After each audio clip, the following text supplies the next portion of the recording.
Halo, Bujang. Oke, aku baru balik nih cuy ya. Terima kasih yang udah mengklik video ini dan selamat datang di channel Uzumaki Film. Channelnya Jomblo Friendly banget.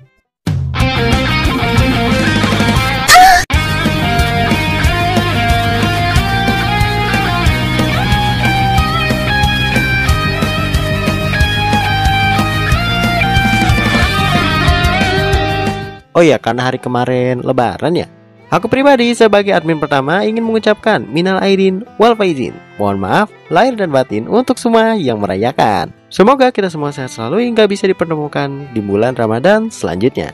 Amin. Lanjut, kali ini Uzumaki Film bakal meringkas anime isekai yang kemarin-kemarin aku ringkas, yaitu adalah anime berjudul Zero no Tsukaima Futatsuki no Kishi, atau bisa dibilang season 2 nya lah ya, yang dirilis pada tahun 2007. Siapa nih yang lahir tahun itu? Angkat kaki coba. Bagi kalian yang belum nonton season 1, bisa cek aja di link deskripsi atau pojok kanan atas, biar nyambung aja sih sebenarnya. Oke, daripada lama mending kita langsung aja ke alurnya.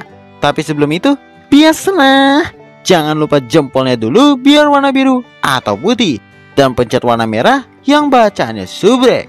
Tapi kalau udah warna abu-abu itu udah enak bet dah, swear. Ya udah, kita langsung aja gas ke alurnya.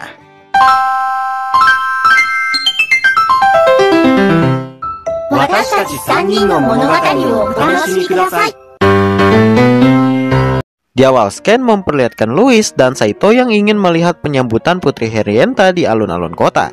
Tapi sebelum itu, Louis memberikan sebuah kacamata kepada Saito. Pas di luar, ternyata kacamata tersebut adalah alat sihir untuk memantau biar si Saito ini nggak ngesangan. Cuma Saito yang selalu salpok terhadap boba dan paha ciwi-ciwi membuatnya selalu terkena demek dari Louis. Mereka berdua pun sudah sampai di kota. Di situ pas banget dimana rombongan kerajaan udah tiba.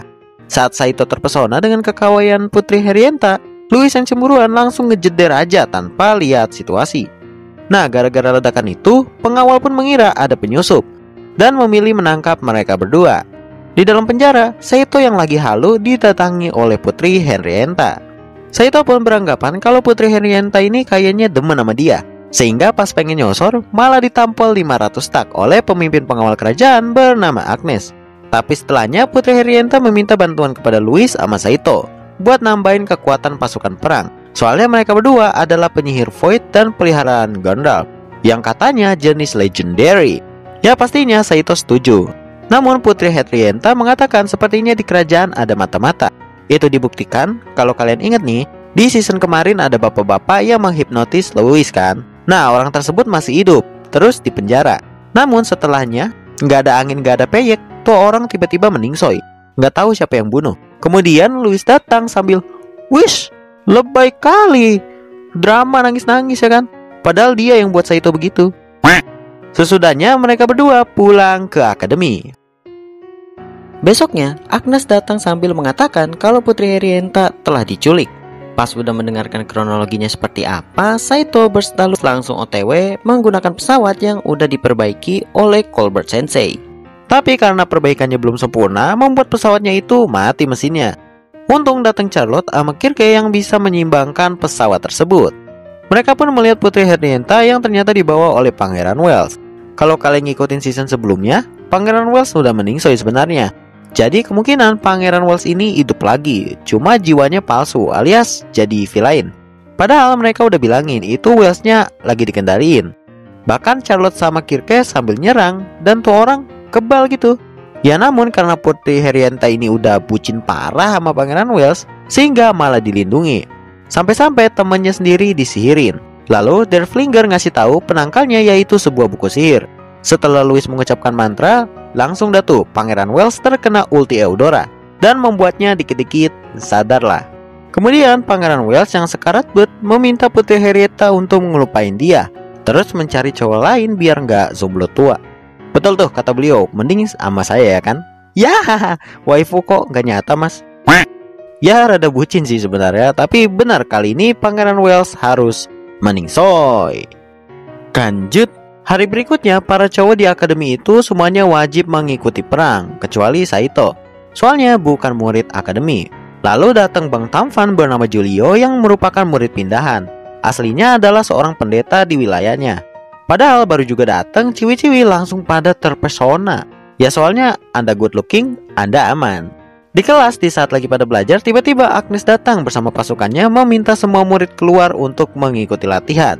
Di luar pas ciwi-ciwi lagi pada latihan, Saito dikompor-komporin oleh Julio buat bayuan, dimana pemenangnya bisa nyosorin Louis. Saito pun yang udah gedek dengan kelakuan si Julio ini tentu menerima tantangannya. Kemudian sorenya Saito meminta Agnes buat diajari cara menggunakan pedang. Karena selama ini dia bisa GG soalnya dibantu oleh Derflinger. Esok harinya lagi bayuan pun dimulai, dimana kelihatan walaupun udah berlatih sama Agnes, Saito ini fisiknya kurang sehingga pengen kalah. Namun ujung-ujungnya dia tetap menang sih. Tapi Saito menolak untuk nyosorin Louis di situ. Karena menurutnya Julio ini sengaja ngalah, jadi nggak fair. Terus habis itu Saito dan Louis dipanggil oleh Putri Herienta. Ternyata pemanggilan itu juga melibatkan Julio yang bakal menjadi rekan mereka berdua. Jadi Julio mengajak Bayuan tadi hanya ingin mengetes kemampuan Saito, bukan demen beneran sama Louis. Scan berpindah memperlihatkan Saito beserta Shesta dibawa ke kediamannya Louis. Mereka pun di situ bertemu dengan kedua kakaknya Louis bernama Katlea yang sifatnya itu keibuan banget plus gede kasih sayangnya. Sementara satu lagi bernama Eleonore yang sifatnya ini kayak ibu tiri di sinetron. Nah pas lagi perjamuan Mbak Ele meminta ke ibunya supaya Louis di rumah aja latihan jadi istri, karena dia tahu kalau akademi lagi diwajibkan militer. Karena nggak mau, Louis adu mekanik dong sama Mbak Ele sampai dipisahin sama ibunya.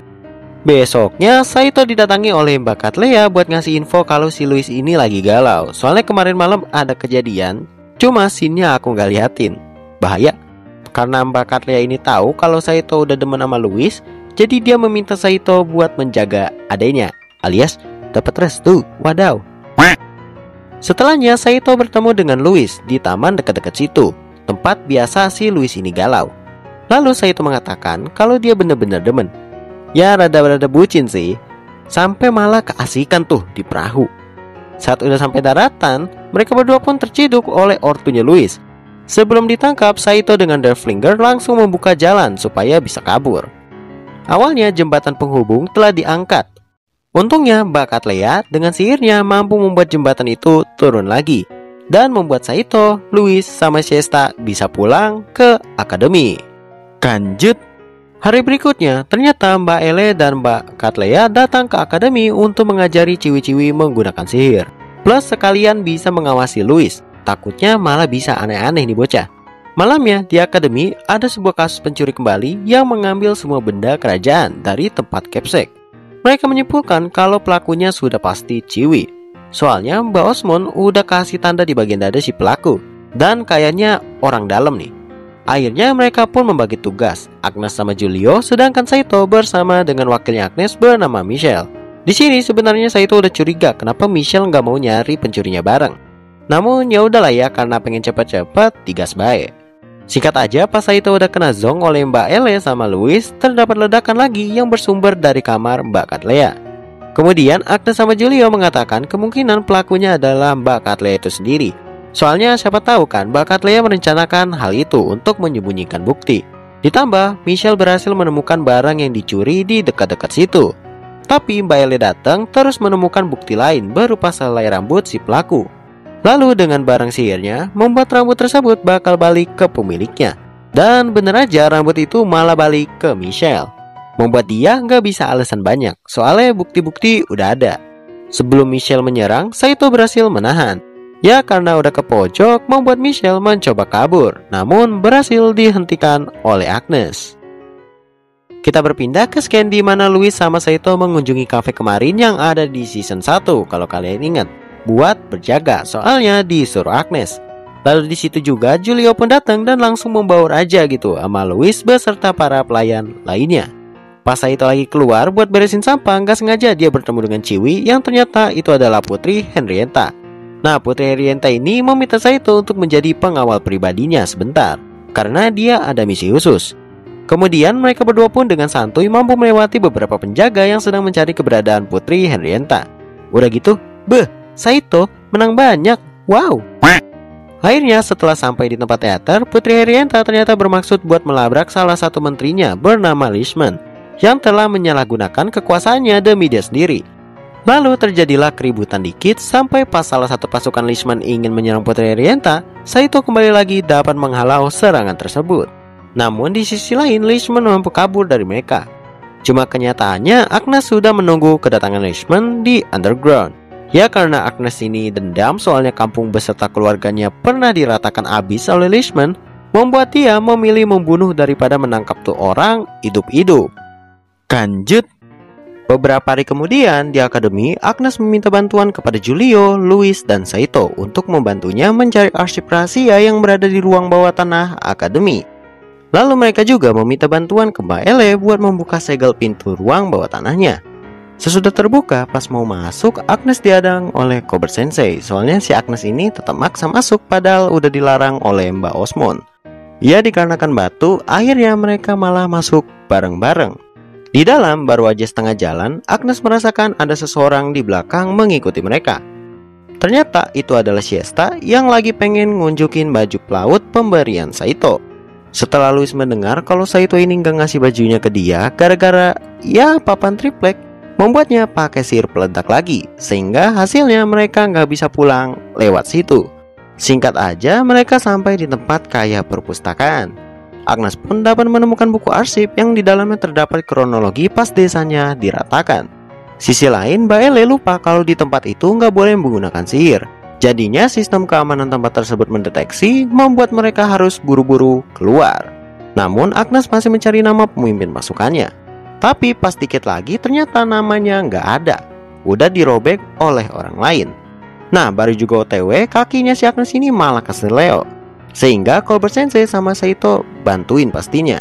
Soalnya jembatannya ikutan roboh. Akhirnya mereka pun selamat dan memutuskan untuk balik ke akademi. Cuma mereka lupa kalau jalannya ketutup. Untung Louis yang masih kesel sama Saito gara-gara dekat sama Siesta mampu membuat ledakan untuk jalan keluar mereka. Esok harinya Louis mau gak mau harus dikurung di tempat tahanan akademi oleh Mbak Ele. Soalnya nih bocah batu bet pengen ikut perang mulu. Padahal masih belum bisa apa-apa. Ya segala-galaknya Mbak Ele tetaplah masih mengkhawatirkan Louis. Sama halnya dengan Cobra Sensei yang gak mau anak didiknya merasakan perang, apalagi ngebunuh orang. Malamnya, Louis, Saito, dan Cobra Sensei merasakan ada kegaduhan di atas. Ternyata di sisi lain para pasukan Albion menyerang akademi, terus menyandra murid-murid di sana. Agnes pun datang mencoba untuk menahan orang-orang tersebut. Namun pas lagi nyerang itu, orangnya bilang kalau dia dulu pernah meratakan sebuah desa dan dia masih ingat dengan si Agnes ini, satu-satunya bocil yang selamat atas peristiwa itu. Oh iya, karena aku lupa namanya orang, jadi kupanggil Asep aja ya. Pinjam dulu ya Asep namanya. Lanjut, tentu Agnes kesel dong, terus mencoba menyerang lagi. Namun Asep kembali bilang ke Agnes kalau bukan dialah pemimpinnya pas peristiwa tersebut terjadi, melainkan dia hanya wakil aja. Malahan dia juga nyari komandannya itu, soalnya pernah di skill kena mukanya, alias pengen balas dendam juga lah. Kita kembali ke Saito DKK yang sudah merencanakan strategi buat membebaskan semua murid dengan menggunakan sihir sejenis bom flashbang gitu, buatan Cobra Sensei. Ya rada berhasil nahan bentar, tapi itu nggak mempan buat Asep. Sebelum Kirke di finishing, ada sihir milik Cobra Sensei yang bisa cover. Sesudahnya, Asep mengatakan kalau Cobra Sensei lah yang memimpin dia untuk meratakan desa tempat tinggal Agnes dulu. Wow, plot twist sekali ya guys ya. Pas semua murid udah dibebasin, terjadilah battle antara Cobra Sensei dengan mantan wakil pasukannya. Namun Cobra Sensei juga harus menahan serangan Agnes yang pakai mode psikopatnya, karena Agnes sudah kesel setelah tahu siapa dalang dari serangan ke desanya. Walaupun gitu, pas Agnes diserang oleh Asep, Cobra Sensei malah menyelamatkan Agnes sehingga dialah yang terkena serangan itu. Cuma di situ Agnes melihat sebuah bekas luka di punggung beliau, menandakan Cobra Sensei pernah menyelamatkan dia pas masih bocil. Sehingga sebelum Cobra Sensei pengen di finishing oleh Asep, Agnes datang terus dapat membunuhnya. Sesudahnya dikira udah maaf-maafkan kan ya. Ternyata si Agnes ini masih ada dendam dan pengen ngebunuh Cobra Sensei juga. Meski dihadang oleh Louis, Kirke sama Saito, tentu Cobra Sensei pastinya ngizinin karena ya dia salah juga gitu. Saat pengen nusuk, Louis mengatakan kalau Cobra Sensei telah meningsoy. Jadinya Agnes mengurungkan niatnya. Besoknya Agnes memberikan sebuah surat peninggalan Colbert Sensei kepada Saito, yang isinya terharu banget sih. Tapi lebih terharu sama cerita Alok hamil sih. Ya. Lanjut, scan berpindah di mana Louis sama Saito mendapatkan misi kembali dari Putri Rienta untuk menyerang salah satu pos milik musuh. Namun pas Louis ingin menggunakan sihir ulti-foilnya malah gak keluar. Terus dia juga pingsan. Lalu Derflinger mengatakan kalau sihir tersebut gak bisa dipakai sembarangan, soalnya penggunaan mananya gede bet. Jadinya mereka berdua pun ketahuan dan diserang oleh musuh. Ya walaupun Saito berhasil mengalahkan musuh, tapi mesin pesawatnya terkena damage, sehingga mereka berdua harus jatuh di gunung penuh salju. Hari berikutnya, pas lagi patroli ya kan, Saito beserta Louis melihat ada naga yang berhasil dikalahkan kemarin. Terus Saito pun diserang oleh musuh yang ternyata masih hidup. Namun habis itu orangnya malah pingsan. Louis kemudian meminta Saito untuk membawa orang tersebut, takutnya nanti malah beku dia. Cuma tuh orang pas dibawa malah sadar lagi, jadinya gelut dah. Tapi karena Saito ini gak ada niat pengen ngebunuh, ya dibantuin. By the way itu orang namanya Henry. Setelah beberapa langkah berjalan sambil ngoceh-ngoceh, akhirnya pasukan Albion dapat menemukan Henry dan Henry membalas budi dengan tidak ngasih tahu keberadaan mereka berdua. Terus Louis sama Saito dijemput Babang Tampan, Julio. Sesudahnya, Louis mendapatkan misi lagi dari Putri Herienta untuk mengawasi pergerakan musuh. Takutnya malah nyerang tiba-tiba. Soalnya sedang genjatan senjata karena ada festival diadakan. Terus Louis yang tahu Saito bakal nolak ajakannya buat ke tempat musuh, malah meminta Julio untuk anterin dia. Sehingga Saito pas protes malah diomelin sama si Louis, gara-gara gak mau ikutin kemauannya. Jadi bisa dibilang Louis ini egonya gede bet, kayak anak Epical Glory. Dikasih tahu BB malah ngetik, "Siap Bang Jago." Kan Jan. Astagfirullah. Lanjut. Singkat aja pas malamnya masih berantem aja gitu si Louis sama Saito ini. Sampai pada akhirnya Saito minggat aja dari situ. Capek ngeladenin bocah yang gila hormat. Ya namanya juga bangsawan lah. Pas Louis lagi nyari Saito, tiba-tiba terjadi pemberontakan akibat sumur di kota dikontaminasi secara sengaja oleh pihak musuh. Nah, itu membuat para pasukan saling membunuh satu sama lain. Saat ada satu orang yang ingin ngecerot si Louis, untungnya di situ Saito datang tepat waktu. Besoknya semua orang bakal bergegas pergi dari kota dikarenakan musuh udah mengerahkan pasukannya untuk menyerang. Saito pun kaget soalnya si Louis ini menerima tawaran untuk menjadi pasukan pertahanan terakhir, alias dia bakal menahan supaya semua orang bisa kabur. Nah, masalahnya pasukan musuh itu 70.000 pak. 70.000. Beli Starbucks aja kurang kayaknya. Tapi ya udahlah ya, karena Louis ini udah kekeh mau kemauannya buat ngelindungi Putri Rienta, jadi ya Saito mah yain aja. Kemudian mereka berdua pun pergi ke gereja dekat-dekat situ, dan Saito memasukkan sebuah obat tidur pemberian Shesta ke minumannya Louis. Di sini rada drama sih, pokoknya pas Louis pengen ngomongin janji, dia malah keburu turu. Sesudahnya Saito bertemu dengan Babang Tampan Julio. Lalu Saito meminta Julio untuk menjaga Louis, soalnya dia yang bakal gantiin untuk menahan para pasukan musuh. Bener aja, buset, Saito real banget cuy, solo versus squad. Namun dengan kekuatan bucin, Saito mah gas aja terus. Awalnya bisa lah ya bantai-bantai, tapi di pertengahan Saito udah kehabisan tenaga dan nyawanya udah di ujung. Di sisi lain, bunga pemberian Louis buat Saito tiba-tiba bereaksi. Kemudian Julio mengatakan bunga tersebut dapat merasakan nyawa pemiliknya. Dan bener aja bunga itu pun mati. Lanjut, scan berpindah beberapa hari kemudian setelah kejadian, dimana di saat mereka menganggap Saito udah meningsoi, Louis melihat bunga milik Saito kembali hidup, membuatnya langsung OTW keluar akademi. Dan melihat Saito ternyata emang masih hidup. Malahan dia berhasil mengalahkan semua pasukan musuh. Mereka berdua pun rada bucin bentar sampai Saito ngasih tahu satu hal. Ya sebenarnya Saito ini emang bener meningsoi, tapi hoki aja dia diselamatin sama peri. Terus ngomongin bobanya yang gede lagi. Kelakuan siapa tuh? Nah, anime season 2 ini pun ditutup dengan kembalinya Saito ke akademi sambil dibombardir ledakan khas Louis. Sampai sini cerita pun selesai. Ada kecoa. Oke, mungkin segitu dulu untuk alur cerita animenya. Terus anime ini tersisa season 3 dan season 4. Menurut kalian lanjut gak nih? Kalau lanjut bakal bikin, kalau enggak kalian bisa request aja di komen bawah supaya aku nggak bingung buat bikin alur cerita anime yang halal. Ya udah deh, sampai di sini dulu. Makasih banget bagi kalian yang udah nonton sampai habis. Jangan lupa like kalau kalian suka, kalau nggak suka ya dislike aja nggak apa-apa. Dan subrek channel ini kalau bisa nyalakan loncengnya biar tahu kalau aku upload video baru, plus makin semangat bikin kontennya. Sampai jumpa di next video dan sayonara. Bujang tempat dinding jos.